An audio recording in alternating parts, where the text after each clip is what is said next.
ушул менден дебаттан качып жүргөн бир талапкерге кайрылайын дедим элем.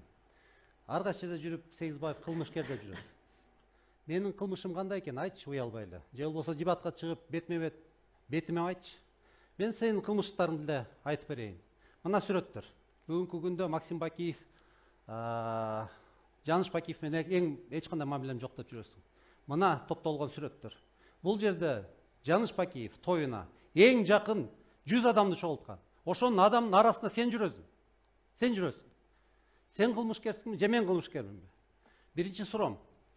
400 000 долларды Инвестбанк Скулдон 2001 жылы алдың белең? Төктүң белең? Экинчиси, Инвестбанк Скулду учурунда бир тууганыңды алып барып басып алдың белең? Ошол банк аркылуу 5 миллиард долларды Максим Бакиевке жууп бердиң белең? Үчүнчү суроо. Жыргалаң шахтаны итбекер алып туруп, талкалап туруп Кытайга сатып өткөзүп бердиң белең? Төртүнчү суроо. Киевский 74 мародерлордун колунан 500 000 долларга сатып алдың белең?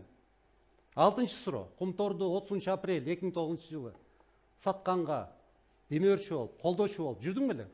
Бешинчи. Жетим тоону 2009 жылы Максим Бакиев менен бирге өткөзүп бердиңер беле? Эмне үчүн анын жөнүндө унчуккан жоксуң? Кийинкиси 2005-2010 жылы 60 өлтүрүү болуп аткан. Эмне үчүн Курманбек Бакиевдин жанында жүрүп, тымпый унчуккан жок отурдуң? Унчукпай отурдуң. Кийинкиси эмне үчүн Максим Бакиев Кыргызстандан 3 миллиард долларды алып чыгып кеткенде, Кыргызстанда эң негизги адам болуп, комиссар по коррупция болуп, эчтеке унчукпай отурдуң? Мен ушул суроолорго жооп табайын дедим эле. Бүгүнкү күндө рекламага $1 000 000 кетирип атасың. Кимден алдың? Максим Бакиевденби? Жаныш Бакиевденби? Же пенсионерлерден чогулттуңбу? Мына ушул суроолорго жооп берчи. Эгерде эркек болсоң, бетме-бет сүйлөшөлү, качпаңыз. Болгон чындыкты бир-бирибизге айтышайлы. Эгерде мен күнөөлүү болсом, мени кылмышкер дегиле. Эгерде сиз күнөөлүү болсоңуз, мойнуңузга алып, кыргыз элинин астына чөгөлөп туруп, кечирим сурагыла. Силердин режимдардын курмандыгы мына Атабекте жатат. Ошол режимди кайтарууга мен жол бербейм. Биз кыргыз эли баарын көргөнбүз, түшүнгөнбүз. Мындайга жол жок. Аракетиңерди токтоткула.